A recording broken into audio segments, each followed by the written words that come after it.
Hello guys, कैसे हैं आप लोग। आशा करता हूँ आप सभी लोग अच्छे होंगे और अपने एग्ज़ाम्स की बढ़िया तैयारी कर रहे होंगे। तो गाइस, आज है 20 सितंबर, तो स्टार्ट करते हैं आज के करंट अफेयर्स के नए सेशन के साथ। और इससे पहले जिन्होंने अभी तक हमारे चैनल को सब्सक्राइब नहीं किया है, शेयर नहीं किया है, लाइक नहीं किया है, तो प्लीज़ सब्सक्राइब कर दीजिए, शेयर कर दीजिए, लाइक कर दीजिए और कमेंट ज़रूर करिए। तथा बेल आइकन पे प्रेस जरूर कर दीजिए, जिससे आने वाले जो भी वीडियो हैं उनका नोटिफिकेशन आप लोगों को मिल सके। गाइस गाइस प्लीज़ हम लोग के चैनल को सब्सक्राइब करिए, शेयर करिए, लाइक करिए और कमेंट करिए तथा बेल आइकन पे प्रेस जरूर कर दीजिए। तो गाइस, शुरू करते हैं आज के करंट अफेयर्स के साथ। आज है 20 सितंबर, तो शुरुआत करते हैं क्वेश्चन नंबर फर्स्ट से। हाल में ही जीएसटी परिषद की 45वीं बैठक का आयोजन कहाँ पे किया गया। तो हाल में ही जीएसटी परिषद की 45वीं बैठक हुई है, तो आप लोग को बताना है कि इसकी 45वीं बैठक का आयोजन कहाँ किया गया। तो आप लोग जरा 10 सेकंड लीजिए और जरा सोचिए इसका आंसर क्या होगा।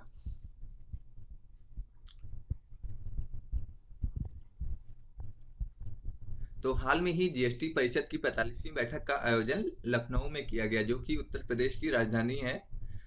और यहाँ पे हाल में ही 45वीं बैठक का आयोजन किया गया, जहाँ पे जिसकी अध्यक्षता केंद्रीय वित्त मंत्री करते हैं तथा इसमें सभी राज्यों के वित्त मंत्री भाग लेते हैं। तो guys, question number first is very important question. हाल में ही जीएसटी परिषद की 45वीं बैठक का आयोजन लखनऊ में किया गया, तो इसका आंसर हो जाएगा option first is correct guys. Lucknow में किया गया है और इसकी अध्यक्षता कौन करता है? वित्त मंत्री, केंद्रीय वित्त मंत्री इसकी अध्यक्षता करते हैं। तो गाइस, क्वेश्चन नंबर फर्स्ट का आंसर हो जाएगा, क्वेश्चन नंबर फर्स्ट का answer option first is correct. तो गाइस, क्वेश्चन नंबर सेकंड पे आते हैं। हाल में ही जीएसटी परिषद की अध्यक्षता कौन करता है? तो हाल में ही जीएसटी परिषद की बैठक हुई है, जैसे हम लोगों ने ऊपर डिस्कस किया। 45th बैठक हुई है लखनऊ में। इसमें जो भी इसकी अध्यक्षता करते हैं इस बैठक की, वो केंद्रीय वित्त मंत्री होते हैं और उसमें सभी राज्यों के वित्त मंत्री भाग लेते हैं। तो गाइस, ये भी क्वेश्चन इंपॉर्टेंट हो जाता है। जब जीएसटी परिषद से जितने भी क्वेश्चन होंगे, सारे क्वेश्चन बहुत ही इंपॉर्टेंट क्वेश्चन हो जाएंगे आप लोगों के एग्जाम के लिए। और हाल में ही बैठक हुई है, तो इससे आने वाले जो भी क्वेश्चन होंगे उनके आने की संभावना बहुत बढ़ जाती है। और जीएसटी तो अभी नया टॉपिक जोड़ा है, तो ये बहुत ही इंपॉर्टेंट क्वेश्चन हो जाएगा गाइस। जीएसटी परिषद की अध्यक्षता कौन करता है, जीएसटी परिषद की बैठक कहाँ पे होती है और जीएसटी बैठक में क्या क्या फैसले लिए गए हैं, तो ये सब क्वेश्चन बहुत ही इंपॉर्टेंट हो जाते हैं गाइस आप लोगों के लिए। तो गाइस, क्वेश्चन नंबर सेकंड का आंसर हो जाएगा जीएसटी परिषद की अध्यक्षता कौन करता है। तो इसकी अध्यक्षता कौन करते हैं? वित्त मंत्री इसकी अध्यक्षता करते हैं। तो इसमें आपसे ऐसे घुमा के पूछ लिया जा सकता है कि जीएसटी परिषद की अध्यक्षता कौन करता है, तो उसमें आरबीआई गवर्नर, प्रधानमंत्री, ऐसे सब नाम दिए जा सकते हैं। तो आपको उसमें एक करेक्ट ऑप्शन चूज करना है and correct option will B finance minister. तो गाइस, क्वेश्चन नंबर सेकंड का आंसर हो जाएगा ऑप्शन फर्स्ट इज करेक्ट। आप लोग इसे याद रखिएगा, पहला और सेकंड क्वेश्चन दोनों इंपॉर्टेंट है। पहले का आंसर हो जाएगा लखनऊ और सेकंड का आंसर हो जाएगा फाइनेंस मिनिस्टर, वित्त मंत्री। जीएसटी परिषद की अध्यक्षता कौन करता है? वित्त मंत्री इसकी अध्यक्षता करते हैं। तो guys, first second question, both questions are very important question. तो गाइस, क्वेश्चन नंबर थर्ड पे आते हैं। हाल में ही जीएसटी परिषद की 45वीं बैठक में पेट्रोल को जीएसटी के दायरे में शामिल किया गया। पहला स्टेटमेंट, फूड डिलीवरी ऐप को भी जीएसटी में शामिल किया गया है। तो क्वेश्चन नंबर थर्ड का स्टेटमेंट फिर से पढ़ते हैं। हाल में ही जीएसटी परिषद की 45वीं बैठक में पेट्रोल को जीएसटी के दायरे में शामिल किया गया। तो पहला स्टेटमेंट गलत हो जाएगा, पेट्रोल को जीएसटी के दायरे में शामिल नहीं किया गया है।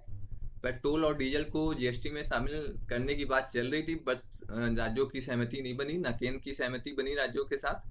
तो पेट्रोल और डीजल को जीएसटी में शामिल नहीं किया गया है। कोई भी राज्य सहमत नहीं हुआ है पेट्रोल और डीजल को जीएसटी में लाने के लिए। वैसे सब राज्य चिल्लाते रहते हैं कि पेट्रोल और डीजल को जीएसटी में लाया जाए, लेकिन जब बैठक होती है तो कोई भी राज्य उसमें सहमत नहीं होता है। तो आप लोग इसे याद रखिएगा कि पेट्रोल और डीजल को जीएसटी में शामिल नहीं किया गया है।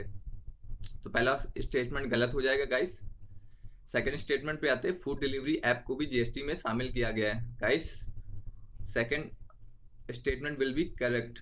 हाल में ही जैसे फूड डिलीवरी ऐप आप लोगों को मालूम होंगे, स्विगी हो गया, जोमेटो हो गया, इन सबको भी जीएसटी में शामिल किया गया है। क्योंकि ये जो भी फूड डिलीवरी ऐप हैं, कंपनीज हो गई, जोमेटो हो गई, स्विगी हो गए, तो ये लोग कर की बहुत चोरी करते हैं। ये जनता से तो कर लेते हैं लेकिन सरकार को कर नहीं देते हैं। इसलिए अब सरकार ने क्या किया है, इनसे कर वसूलने के लिए कि इनको भी जीएसटी में शामिल किया गया है, जिससे आप लोग जनता से कर लें लेकिन आप जो कर ले रहे हैं वो सरकार को भी दे। ऐसा नहीं कि आप जनता से कर लेके अपने पास रख लें, ऐसा नहीं होना चाहिए।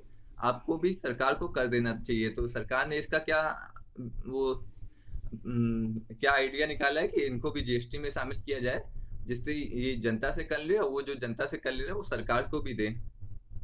तो इसलिए ये कारण है कि फूड डिलीवरी ऐप को जीएसटी में शामिल किया गया है। तो guys, second statement will be correct, first statement will be incorrect. तो पहला स्टेटमेंट गलत हो जाएगा, सेकंड स्टेटमेंट सही हो जाएगा। तो आंसर हो जाएगा क्वेश्चन नंबर 3 का ऑप्शन सेकंड इज करेक्ट। तो गाइस याद रखिएगा, पेट्रोल डीजल को जीएसटी में शामिल अभी नहीं किया गया है। अभी आने वाले भविष्य में इसकी कोई संभावना दिखती भी नहीं है। फूड डिलीवरी ऐप जैसे जोमेटो, स्विगी, इन सबको जीएसटी में शामिल कर लिया गया है। तो guys second statement will be correct. तो so option will be option second correct. Option second is correct guys. तो क्वेश्चन नंबर 3 का आंसर हो जाएगा ऑप्शन सेकंड। गाइस जीएसटी से रिलेटेड जितने भी क्वेश्चन आज मैं लाया हूँ बहुत ही इंपॉर्टेंट क्वेश्चन है गाइस, इसे आप लोग जरूर याद रखिएगा, इसे भूलिएगा बिल्कुल मत। और ये आने वाले सभी एग्जाम, चाहे पीसीएस हो चाहे आईएएस हो, सभी एग्जाम से में ये पूछा जाएगा, ये लिख के रख लीजिए। तो क्वेश्चन नंबर 4 से स्टार्ट करते हैं गाइस। जीएसटी परिषद की 45वीं बैठक में बायोडीजल की दर 12% से घटाकर कर दी गई है। तो ये गाइस यहाँ पे बायोडीजल के बारे में पूछ रहे हैं कि बायोडीजल में जीएसटी की दर हाल में घटाकर कितनी कर दी है। तो 12% से घटाकर कितनी कर दी गई, प्लीज आप लोग जरा 10 सेकंड सोच के बताइए कितनी कर दी गई। 5%, 18%, 29%, कितनी कर दी गई है। तो गाइस आप लोग जरा सोच लीजिए कि बायोडीजल की जो जीएसटी की दर है वो कितनी कर दी गई, 12% से घटाकर 10 सेकंड कितनी कर दी गई है। आप लोग जरा 2 सेकंड में सोचिए कितनी हो गई।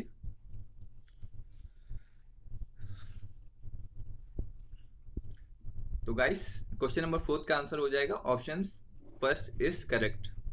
तो जो भी बायोडीजल पे जीएसटी की दर थी वो 12% से घटाकर 5% कर दी गई है। तो ये किया क्यों गया कि 5% क्यों किया गया। तो इसका एक कारण ये है कि सरकार बायोडीजल की जो मांग है उसको बढ़ाना चाहती है कि लोग जो पेट्रोल और डीजल की बजाय बायोडीजल का प्रयोग करें, कि जिससे अब ज़्यादा से ज़्यादा जनता प्रयोग करने के लिए उसको क्या चाहिए, उस पर थोड़ा टैक्स कम होना चाहिए, जिससे जो जनता आसानी से उसका प्रयोग कर सके बायोडीजल का। अगर रेट ज़्यादा होंगे तो जनता बायोडीजल का प्रयोग करने से बचेगी और वो डीजल और इथेनॉल का ही डीजल और पेट्रोल का ही प्रयोग करेगी ज़्यादा से ज़्यादा। तो अगर बायोडीजल के रेट कम होंगे तो जनता बायोडीजल का प्रयोग ज़्यादा करेगी। तो इसलिए सरकार ने बायोडीजल की जो जीएसटी की दर थी उसको घटा के 12% से 5% कर दिया गया है। तो क्वेश्चन नंबर 4 का आंसर हो जाएगा option first is correct. Guys जितने भी जीएसटी से रिलेटेड क्वेश्चन हैं वो सभी क्वेश्चन बहुत ही इंपॉर्टेंट क्वेश्चन है गाइस, चाहे पहला हो, चाहे दूसरा हो, चाहे तीसरा हो, चाहे चौथा, चारों क्वेश्चन बहुत ही इंपॉर्टेंट क्वेश्चन हो जाते हैं गाइस आप लोगों के एग्जाम्स के लिए। तो गाइस क्वेश्चन नंबर 4 का आंसर हो जाएगा option first is correct. 5% GST की दर कर दी गई है बायोडीजल पे, बहुत ही इंपॉर्टेंट क्वेश्चन है गाइस। अब लोग प्लीज इसे याद रखिएगा, बायोडीजल पे जो जीएसटी की दर घटा के 12% से 5% कर दी गई है। तो गाइस क्वेश्चन नंबर 5 पे आते हैं।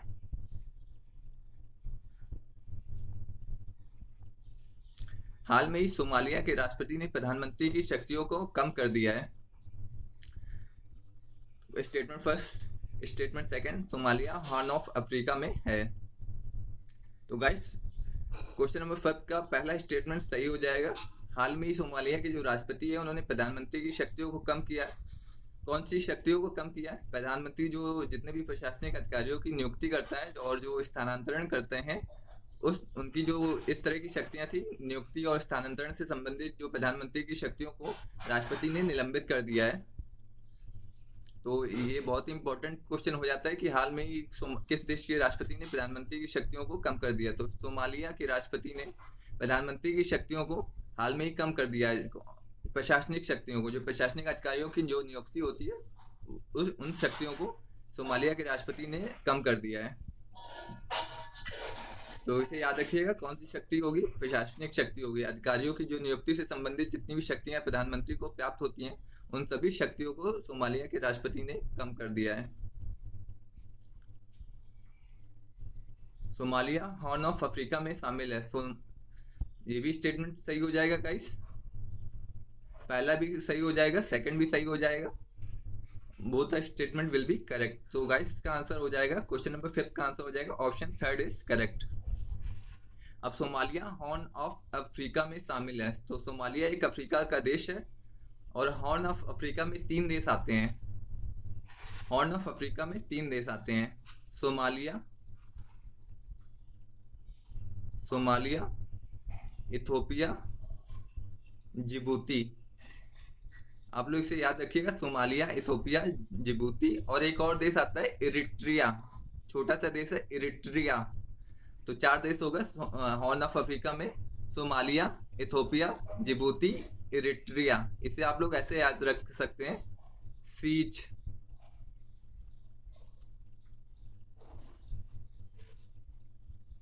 ऐसे याद रख सकते हैं, S for Somalia, E for Ethiopia, Z for Djibouti, E for Eritrea. तो इसे हो जाएगा सीज। तो आप लोग सोमालिया हॉर्न ऑफ अफ्रीका में है, बिल्कुल है। और सोमालिया एक अफ्रीका का देश है। आपने सुना होगा सोमालिया के लुटेरे जहाजों को लूट लेते हैं समुद्र में। तो ये बहुत ही इंपॉर्टेंट क्वेश्चन हो जाता है। ये ज्योग्राफी में भी पूछा जा सकता है कि हॉर्न ऑफ अफ्रीका में कौन से देश शामिल हैं। और इधर हमने इधर करंट को ज्योग्राफी के साथ जोड़ के देखा है, जिससे आप लोग को एक अच्छा सा इंटीग्रेटेड अप्रोच हो करंट को ज्योग्राफी के साथ पढ़ने की। तो हम लोग करंट को अकेले सिर्फ करंट के साथ नहीं पढ़ेंगे, करंट को ज्योग्राफी और जहाँ पे पॉलिटी और इकोनॉमी के साथ जोड़ सकते हैं वहाँ पे हम लोग जरूर जोड़ेंगे करंट को।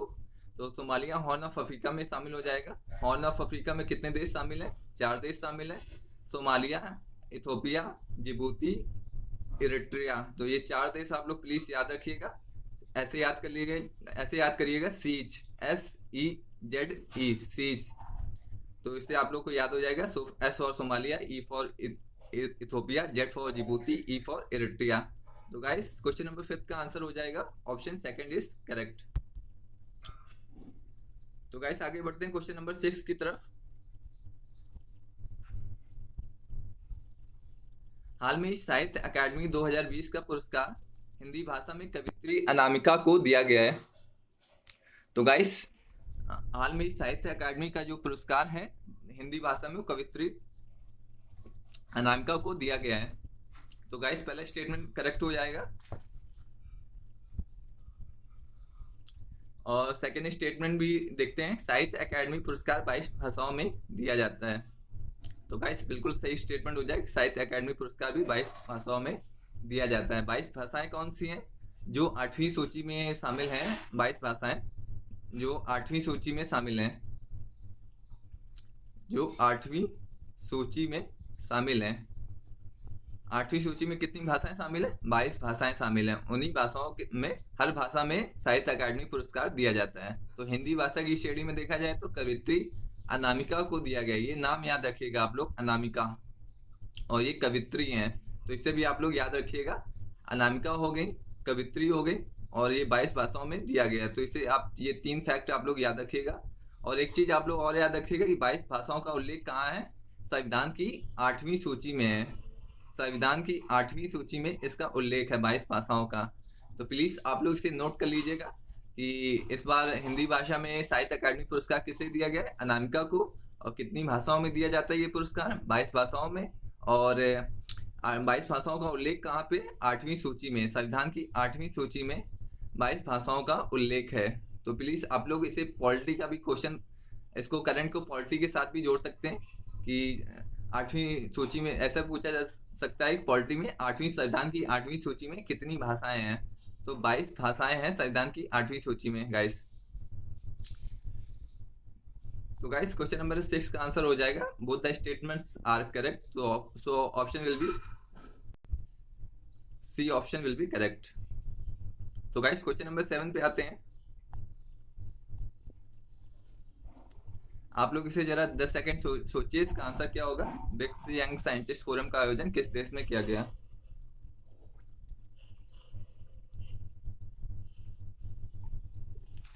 तो गाइस क्वेश्चन नंबर 6 का आंसर हो जाएगा ऑप्शन फर्स्ट इज करेक्ट। हाल में ही भारत में ब्रिक्स यंग साइंटिस्ट फोरम का आयोजन किया गया।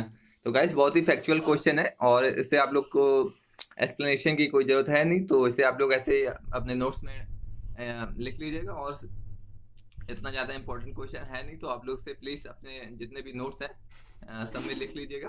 क्वेश्चन नंबर 7 का answer option first is correct. तो गाइस आज के जो करंट अफेयर्स के क्वेश्चन थे इतने ही थे। जितने भी सारे इंपॉर्टेंट क्वेश्चन हो सकते थे आज हम लोग ने सारे बनाए, जीएसटी से रिलेटेड, और एक सोमालिया के राष्ट्रपति वाला क्वेश्चन इंपॉर्टेंट है। साहित्य अकेडमी से जितने भी इंपॉर्टेंट क्वेश्चन हो सकते थे वो भी आप लोग के लिए बना दिए हैं। और एक जो ब्रिक्स यंग साइंटिस्ट फोरम का आयोजन किस देश में किया गया, तो इसका आयोजन भारत में किया गया है। तो गाइस ये आज के इंपॉर्टेंट क्वेश्चन थे करंट के। तो आज हम लोग फिर से करंट के साथ साथ पॉलिटी के क्वेश्चन भी, जैसे आप लोग से प्रॉमिस किया है कि पॉलिटी के क्वेश्चन भी 4-5 जोड़ेंगे जरूर, जिससे आप लोगों का करंट के साथ साथ पॉलिटी का रिवीजन हो सके। तो गाइस जिन्होंने अभी तक हमारे चैनल को सब्सक्राइब नहीं किया है, शेयर नहीं किया है, लाइक नहीं किया है, और तो इसे सब्सक्राइब करिए, शेयर करिए, लाइक करिए और बेल आइकन पे जरूर प्रेस कर दीजिए, जिससे जितने भी आने वाले वीडियोस के नोटिफिकेशन है आप लोगों को मिल सकें। गाइस तो प्लीज़ हमारे चैनल को सब्सक्राइब जरूर करिए। जो अभी जैसे 30% अभी ऐसे लोग हैं जिन्होंने हमारे चैनल को सब्सक्राइब नहीं किया है, प्लीज़ हमारे चैनल को सब्सक्राइब करिए और उसके बगल में एक बेल आइकन होगा, उसे जरूर प्रेस कर दीजिए, जिससे आपको जो आने वाले वीडियोस हैं उनका नोटिफिकेशन आप लोगों को मिल सके गाइस। तो गाइस क्वेश्चन नंबर 8 पे आते हैं। किस वाद में कहा गया है कि मौलिक अधिकारों में संशोधन किया जा सकता है। तो हाल में ही इसका आंसर हो जाएगा क्वेश्चन नंबर 8 का आंसर केशवानंद भारती वाद में कहा गया है कि मौलिक अधिकारों में संशोधन किया जा सकता है। ये क्वेश्चन हम लोग पहले भी डिस्कस कर चुके हैं, क्वेश्चन नंबर 8। तो एक बार फिर से बता देते हैं कि जो भी मूल अधिकारों में संशोधन करने की बात होती है, पहले जैसे 1967 में एक केस आया था गोलकनाथ बनाम पंजाब वाद। तो उस वाद में कहा गया था कि मौलिक अधिकारों में संशोधन नहीं किया जा सकता है, लेकिन अपने फैसले को पलटते हुए केशवानंद भारती वाद जो कि 1973 में आया था, उसमें कहा गया कि मौलिक अधिकारों में संशोधन किया जा सकता है। तो केशवानंद भारती जो मामला था उसने गोलकनाथ मामले में जो भी निर्णय आया था उसको पलट दिया। तो ये क्वेश्चन बहुत ही इंपॉर्टेंट हो जाता है। केशवानंद भारती वाद में कहा गया कि मौलिक अधिकारों में संशोधन किया जा सकता है, और केशवानंद भारती वाद ने गोलकनाथ वाद में जो भी निर्णय आया था उस निर्णय को पलटते हुए अपना निर्णय सुनाया और कहा कि केशवानंद भारती वाद में ऐसा कहा गया कि मूल अधिकारों में संशोधन किया जा सकता है, जबकि गोलकनाथ वाद में कहा गया था कि मूल अधिकारों में संशोधन नहीं किया जा सकता है। तो गोलकनाथ वाद आया कब था? ये आया था 1967 में। और केशवानंद भारती वाद कब आया था? 1973 में, जब सचिन तेंदुलकर पैदा हुए थे 1973 में। तो गाइस ये बहुत ही इंपॉर्टेंट क्वेश्चन है। क्वेश्चन नंबर 8 का option second will be correct. इसे आप लोग याद रखिएगा, 1973 जब सचिन तेंदुलकर पैदा हुए थे। तो इसलिए आप लोग जरा थोड़ा रिलेट करके पढ़ेंगे तो बहुत आसानी से ये सब चीज़ें याद हो जाएंगी। 1973 केशवानंद भारती वाद, उस दिन सचिन तेंदुलकर भी पैदा हुए थे। तो गाइस क्वेश्चन नंबर 8 का second statement will be correct. 8 का option second is correct. Keshavananda Bharati वाद में कहा गया है कि मूल अधिकारों में संशोधन किया जा सकता है। क्वेश्चन नंबर 9 पे आते हैं गाइस। क्वेश्चन नंबर 9 पे आते हैं, संपत्ति का अधिकार एक विधिक अधिकार है। क्वेश्चन नंबर 9 का statement first is correct. Question number 9 का सेकंड स्टेटमेंट 44 संविधान संशोधन द्वारा इसे मौलिक अधिकारों से हटाया गया, ये भी सही हो जाएगा स्टेटमेंट गाइस। तो इसका आंसर हो जाएगा क्वेश्चन नंबर 9 का ऑप्शन थर्ड इज करेक्ट। संपत्ति का अधिकार एक विधिक अधिकार है। तो वर्तमान में संपत्ति का अधिकार एक विधिक अधिकार है। जब संविधान हमारा लागू हुआ था तो संपत्ति का अधिकार एक मौलिक अधिकार था। वो आर्टिकल 19 के अंतर्गत आता था, 19 फर्स्ट चा के अंतर्गत आता था, चा के अंदर 19 फर्स्ट सब क्लॉज चा। लेकिन जब 44 संविधान 1978 में लागू हुआ तो इसे जो भी संपत्ति का अधिकार था, विधिक अधिकार था, जो मौलिक अधिकार था, इसे हटाकर विधिक अधिकार बना दिया गया और जो संपत्ति के अधिकार को एक आर्टिकल 300 का के अंतर्गत रख दिया गया। तो संपत्ति का अधिकार एक प्रकार का विधिक अधिकार हो जाता है। संसद जो विधि बनाकर संपत्ति के अधिकार को छीन भी सकती है। संपत्ति को किसी की जो भी बेनामी संपत्ति, जैसे आपने देखा होगा हाल में बेनामी संपत्ति बड़ा चर्चा में रहा है 2-3 साल पहले भी, तो संसद जो भी हो विधि बना के जो भी बेनामी संपत्ति है उसे छीन सकती है। ये आपका मौलिक अधिकार नहीं, आप इसे सुप्रीम कोर्ट जाके दावा नहीं कर सकते कि संपत्ति का अधिकार हमारा मौलिक अधिकार है, तो सरकार को हमारी संपत्ति नहीं छीननी चाहिए, ऐसा आप नहीं कर सकते। क्योंकि अब संपत्ति का अधिकार मौलिक अधिकार नहीं रह गया है, संपत्ति का अधिकार एक विधिक अधिकार हो गया है। तो आप इसे सुप्रीम कोर्ट या हाई कोर्ट जाकर ये नहीं कह सकते कि हमारा ये मौलिक अधिकार है, हमारी संपत्ति कोई नहीं छीन सकता, तो आप ऐसा नहीं कर सकते। आप जब संविधान लागू हुआ था तब संपत्ति का अधिकार एक आपका मौलिक अधिकार था, अब एक विधिक अधिकार हो गया। संसद विधि बनाकर आपकी संपत्ति को छीन भी सकती है। जैसा हाल में देखा भी होगा कि बेनामी संपत्ति को सीज भी बहुत जगह किया गया, तो वो एक विधिक अधिकार के ही तहत एक विधि के तहत ही किया गया, और वो विधिक अधिकार मिला हुआ था, तो उसको संसद छीन भी सकती है। और ये संपत्ति का अधिकार द्वारा इस सेकंड स्टेटमेंट पे आते हैं गाइस, 44 संविधान संशोधन द्वारा इसे मौलिक अधिकारों से हटाया गया। तो गाइस 44 संविधान संशोधन याद रखिएगा, और ये कब लागू हुआ था? 1978 में। 1978 में 44 संविधान संशोधन लागू हुआ था। इसके द्वारा जो संपत्ति का जो पहले मौलिक अधिकार था, इसे 44 संविधान द्वारा मौलिक अधिकारों से हटाकर एक विधिक अधिकार बना दिया गया। कब बनाया गया? 1978 में। तो गाइस क्वेश्चन नंबर 9 का फर्स्ट स्टेटमेंट भी सही होगा, सेकंड स्टेटमेंट भी सही होगा, तो आंसर हो जाएगा ऑप्शन 3 इज करेक्ट गाइस। तो इसलिए आप संपत्ति के अधिकार के लिए आप सुप्रीम कोर्ट या हाई कोर्ट नहीं जा सकते, कि ये नहीं कह सकते कि हमारे मौलिक अधिकारों का उल्लंघन हो रहा है, संसद विधि बनाकर ऐसा कर सकती है गाइस। तो गाइस ये ईयर भी याद रखिएगा, 44 संविधान संशोधन 1978 द्वारा संपत्ति के अधिकार को विधिक अधिकार बना दिया गया। तो आंसर हो जाएगा option 3 is correct guys. Guys question number 10 पे आते हैं, निम्नलिखित में से कौन सा अधिकार मौलिक अधिकार नहीं है? तो गाइस बहुत ही अच्छा क्वेश्चन है क्वेश्चन नंबर 10, आप लोग इसे जरा सोचिए और इसका आंसर मुझे 10 सेकंड में बताइए।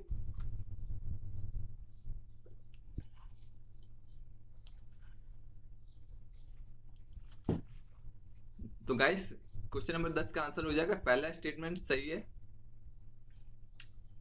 ये भी सेकंड स्टेटमेंट भी सही है। संपत्ति का अधिकार आपका मौलिक अधिकार नहीं है, जैसा हम लोग ने ऊपर डिस्कस किया है, तो ये एक विधिक अधिकार है। तो कौन पूछा गया है कौन सा अधिकार मौलिक अधिकार नहीं है, तो संपत्ति का अधिकार एक मौलिक अधिकार नहीं है। तो क्वेश्चन नंबर 3 इज करेक्ट हो जाएगा। आंसर क्या हो जाएगा? क्वेश्चन नंबर 3, क्योंकि ये भी पहला भी मौलिक अधिकार है, सेकंड भी मौलिक अधिकार है, संपत्ति का अधिकार मौलिक अधिकार नहीं है। तो गाइस आंसर क्या हो जाएगा? ऑप्शन 10 का ऑप्शन 3 इज करेक्ट। तो गाइस क्वेश्चन नंबर 10 बहुत इंपॉर्टेंट क्वेश्चन है, आप लोग प्लीज इसे याद करिएगा अच्छी तरह से। जो भी मैं पढ़ा रहा हूँ सब कॉपी में लिखते चलिए, जिससे जो भी आने वाले भविष्य में आप लोग आसानी से रिवाइज कर सके। क्योंकि जब पेपर के टाइम होता है तो आपको एक जगह आपके नोट्स होने चाहिए, जिससे आप आसानी से रिवाइज कर सके सभी सब्जेक्ट्स को। जितने भी सब्जेक्ट्स हैं सबके नोट्स होने चाहिए आपके पास रिवाइज करने के लिए गाइस, चाहे वो करंट के क्वेश्चन हो, चाहे वो पॉलिटी के हों, चाहे इकोनॉमिक्स, सभी सब्जेक्ट्स के नोट्स आपके तैयार होने चाहिए पेपर में जाने से 1-2 महीने पहले, जिससे आपको रिवाइज करने में आसानी हो सके। तो गाइस क्वेश्चन नंबर 11 पे आते हैं, कौन सा अधिकार मौलिक अधिकार नहीं है? गाइस क्वेश्चन नंबर 11 का आंसर आप लोग कमेंट बॉक्स में कमेंट चेक करिए। क्वेश्चन नंबर 11 का आंसर क्या होगा? इसका आंसर आप लोग बताइए। क्वेश्चन नंबर 11 का आंसर क्या होगा? क्वेश्चन नंबर 11, इसका आंसर आप लोग कमेंट करिएगा कमेंट बॉक्स में, तो मैं देखूंगा किन किन लोगों ने क्वेश्चन नंबर 11 का आंसर दिया है। तो गाइस ये थे आज के इंपॉर्टेंट करंट अफेयर्स, 20 सितंबर के जो भी इंपॉर्टेंट करंट अफेयर्स थे, और जो पॉलिटी के क्वेश्चन हम लोग साथ में लाए हैं। तो गाइस जिन्होंने अभी तक हमारे चैनल को सब्सक्राइब नहीं किया है, शेयर नहीं किया है, लाइक नहीं किया है, कमेंट नहीं किया है, और बेल आइकन पे प्रेस नहीं किया, प्लीज़ हमारे इस चैनल को सपोर्ट करिए, जिससे हम लोग मोटिवेट हो सके, और आने वाले अच्छे वीडियो आने वाले समय में आपके लिए अच्छे वीडियोस लाने के लिए तो हम लोग के चैनल को सपोर्ट करिए। और आज या कल से हम लोग आपके लिए हिंदी के लेक्चर्स भी डालेंगे, जिससे आप लोग जो जितने भी यूपी पीसीएस और जितने भी अदर एग्जाम्स में हिंदी आती है उसकी तैयारी आप लोग अच्छे से कर सकें। तो गाइस हमारे चैनल से जुड़िए और ज़्यादा से ज़्यादा लोग तक इसे शेयर करिए, जिससे जो भी हम लोग हिंदी या हिस्ट्री के लेक्चर आने वाले दिनों में आपके लिए लाएंगे तो आप लोग को उससे फ़ायदा हो सके और आप लोग अपने अपने एग्ज़ाम क्वालिफाई कर सके। तो गाइस धन्यवाद, और मिलते हैं अगले नेक्स्ट सेशन में, करंट अफेयर्स के नेक्स्ट सेशन में मिलते हैं आप लोग से कल। Thank you.